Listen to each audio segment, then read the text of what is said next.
Welcome to my YouTube channel. আশা করি তোমরা সবাই ভালো আছো। তোমাদের এর নেক্সট পরীক্ষা যেটা আছে পলিটিক্যাল সায়েন্স, তার জন্য আমি তোমাদের কিছু কোশ্চেন আনসার সাজেশন দিয়ে দিচ্ছি। এটা আমি তোমাদের পার্টে পার্টে দিয়ে দেবো। আমি তোমাদের এখন ফার্স্ট পার্ট কোশ্চেন আনসার আলোচনা করে দিচ্ছি, সেকেন্ড পার্টটা তোমাদের আমি দিয়ে দেবো। চ্যানেলের যারা নতুন, চ্যানেলটা সাবস্ক্রাইব করে রাখো, কারণ আমি তোমাদের এই সাজেশন দেওয়ার পর আমি তোমাদের কিন্তু সেকেন্ড সেমিস্টারের পড়া স্টার্ট করে দেবো। আর চ্যানেলটা যদি তোমাদের এটা ভালো লাগে ভিডিওটা, তাহলে লাইক এবং বন্ধুদের শেয়ার করে দিও।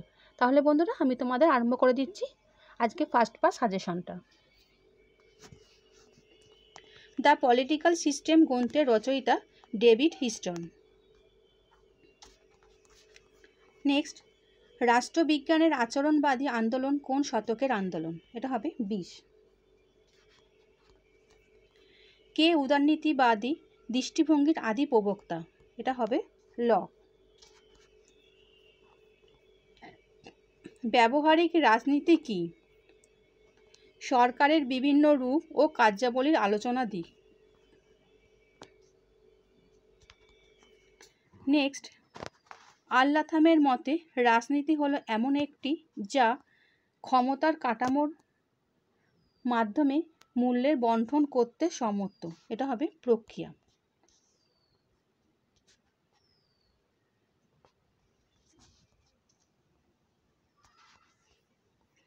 মূল্যবান নিরপেক্ষ আলোচনা কি? সম্পূর্ণ নিরপেক্ষভাবে আলোচনা। অ্যারিস্টটল একজন ড্যাশ দার্শনিক? এটা হবে অ্যারিস্টটল একজন গ্রিক দার্শনিক। রাষ্ট্রবিজ্ঞানের জনক হলেন অ্যারিস্টটল। রাষ্ট্রবিজ্ঞানের বিকাশে নবজাগরণের সন্তান হিসাবে পরিচিত হলেন কে? ম্যাকিয়াভেলি। একজন ব্যক্তি একই সঙ্গে কটি রাষ্ট্রের সদস্য হতে পারেন? একটি। একজন নাগরিকের পক্ষে বাধ্যতামূলক কোনটি? রাষ্ট্রের সদস্যপদ।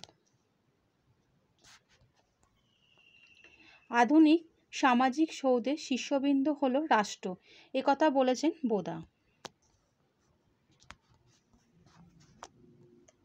রাষ্ট্র একটি স্বয়ংসম্পূর্ণ ও সর্বোচ্চ মানবিক সংস্থা, যার লক্ষ্য সর্বোচ্চ মঙ্গল সাধন, একথা মনে করেন অ্যারিস্টটল।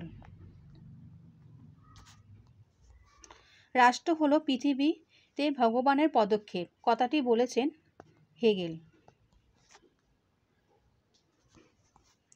রাষ্ট্রের সর্বজন গ্রাহ্য সংজ্ঞা প্রদান করেছেন অধ্যাপক গ্রার্নার।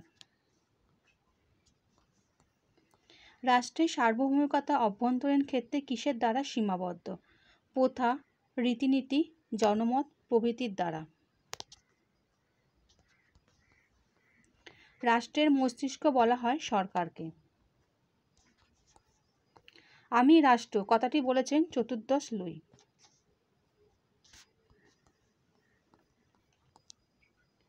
কোথায় কৃতদাস শ্রমিক ও মহিলাদের রাষ্ট্রীয় কাজে অংশ নিতে দেওয়া হয় না? প্রাচীন গ্রিসে। কাদের রাষ্ট্র আরোপিত পরোক্ষ কর দিতে হয়? এটা হবে নাগরিক ও বিদেশি উভয়কে সমানভাবে। অ্যান্সারটা হবে গ। আইন মান্য করা কিরূপ কর্তব্য? রাষ্ট্রের প্রতি কর্তব্য। সাধারণভাবে নাগরিক বলতে কোথাকার অধিবাসীকে বোঝায়? এটা হবে রাষ্ট্রে। একটি রাষ্ট্রের স্থায়ী বাসিন্দা হলো নাগরিক।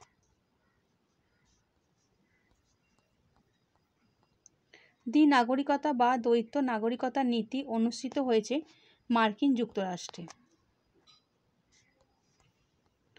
নাগরিকদের পক্ষে ভোটদান বাধ্যতামূলক কোন দেশে? এটা হবে ফ্রান্সে।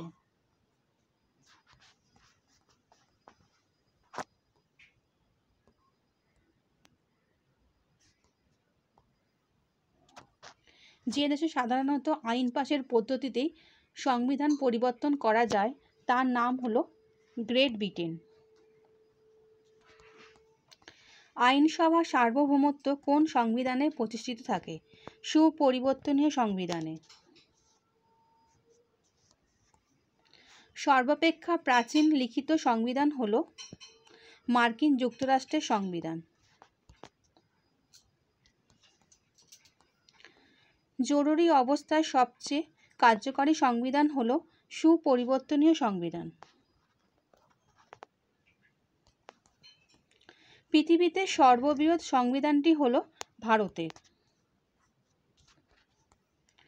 সংবিধানের উদ্দেশ্য সংক্রান্ত প্রস্তাব সংবিধান সভার কোন অধিবেশনকে পেশ হয়? এটা হবে প্রথম। গণপরিষদ কতজন মুসলিম লীগের সদস্য ছিল? এটা হবে 73।